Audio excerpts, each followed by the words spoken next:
Welcome back to Bioenergetics. My name is Devaraj. Today we're going to look at a tantrum and basically how to have a good tantrum. Now the word tantrum of course has a lot of negative connotations in our society. You know, if you throw a tantrum, you're generally considered immature. Having a tantrum is something we associate with kids, and that's okay. However, if we really look at certain elements of a good tantrum, we can see that it provides a lot of release. So it's got a lot of bioenergetics in it and emotional expression in there as well. And if you have a really good tantrum, you really feel like, wow, I released something. Generally, in looking at a tantrum or looking at many kind of spontaneous expression exercises, there are three key elements: movement, breath, and sound. And you need all three of those.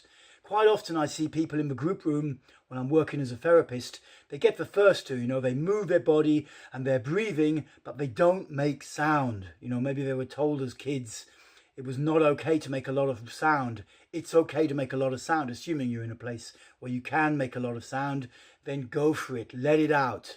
You know, just doing the first two elements doesn't give you so much. It'll give you a bit, but if you can put the sound in there as well, that really helps with the release. And with this kind of tantrum we're going to look at today, it's got three elements as well. It's got three sort of muscle groups that it's working. And it's the kind of thing you'll see little kids do. You know, maybe you were a little kid and your brother got the ice cream and you didn't, and you just had a huge tantrum. And how it looks is like this. Let's just turn this. I'm just going to turn this thing down a little bit on the side. First of all, you're going to need a mattress. You know, you're going to need a mattress. Here I've got a kind of therapy mattress. It's quite firm. And you want that. You don't want to be hitting the floor underneath, and you want a bit of resistance, you know, when you start bashing against it. That gives it a good feeling. Resistance is very important in these kind of expression exercises.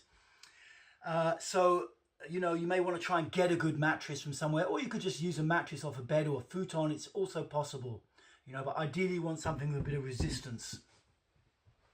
And then how it goes is you're going to lie on your back. Let me just see, make sure it can be seen here. And basically it's got three elements to it, and you'll see little kids do this, you know, when they're not happy, you know, when they really just release. The first element is to kick up and down with your feet. You bring your knees up like this and your feet flat on the mattress, and you start to kick alternatively, kicking hard down.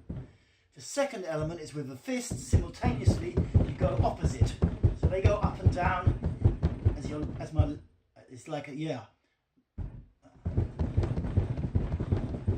Opposite. It doesn't really matter so much, but they'll go opposite to the feet. And then the third element, very, very important, is that you move your head from side to side like this. And as we said, moving, breathing, and making sound. You need to make sound. Where I am right now, I can't scream the house down, so I'm not going to make a ton of sound. But if you do this, make a ton of sound. And you can just do this for a while, see how it feels, and have a little bit of rest time afterwards. Anyway, let's just do it for 10 seconds, 5-10 seconds, so you get an idea what it looks like. I'm going to combine all three of these elements and make some sound.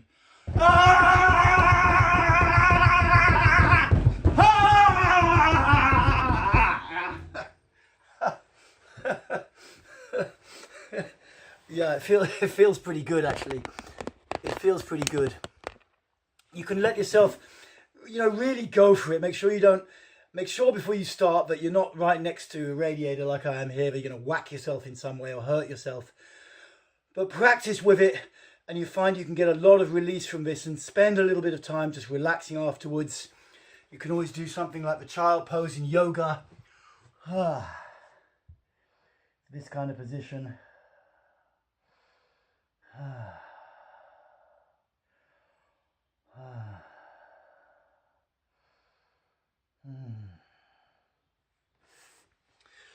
That's a good way to have a tantrum. Remember, you've got three muscle blocks at your muscle areas that you're moving: your hips, your knees, your arms, and your neck. You're moving all three of those, but it's got three key elements: the movement, the breath, and the sound. Sound is very important. Make as much noise as you feel you can in that space.